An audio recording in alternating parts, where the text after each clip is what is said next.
Donald Trump's net worth continues to fall for the second year in a row. Basically, since Donald Trump became president of the United States, his net worth, the net worth of his businesses, has continued to fall. In the last 12 months, according to a new report by Bloomberg, Trump has lost over $100 million off of his total net worth. They now put his net worth at around $2.8 billion. Now let's keep in mind, Donald Trump himself says he's worth well over $9 billion.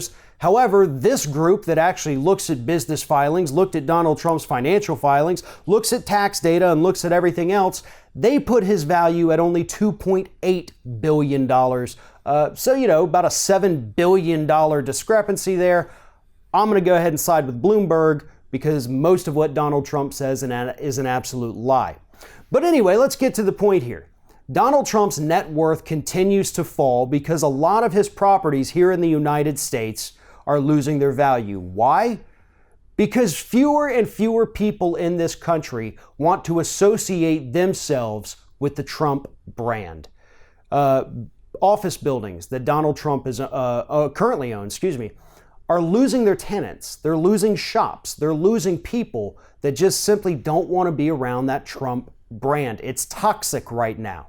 Even though, Donald Trump is the president, still fewer than half of people in this country actually support him and approve of him, which makes associating your brand with his name in his building toxic for overall sales.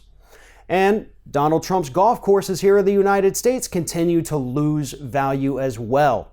People don't want to go there. And let's be honest, one of the biggest reasons why Trump's properties are losing value and why Donald Trump himself is losing net worth is because the people in this country who mainly support them, I would probably say 99% who support Trump, can't even afford to go to one of Donald Trump's golf clubs or stay in one of his hotels or go to his place out in Vegas or rent an office in Trump Tower in New York.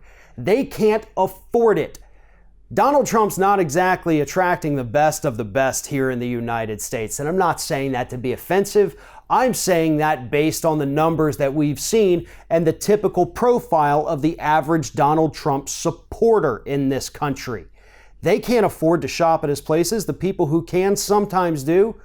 But for the most part, they're going to go somewhere else. We've already seen reports that Donald Trump's properties, especially Mar-a-Lago, are certainly not as nice as most people would like to think that they are. So people who have the money to spend probably want to go somewhere that hasn't been cited for repeated health code violations, as Mar-a-Lago has. Donald Trump, the longer he stays the president of the United States, the more money he is going to lose, regardless of how much money he bilks out of the federal government, because none of that is going to recoup the massive losses that his brand and his companies and himself are going to suffer because he has made that name Trump one of the worst names in this country.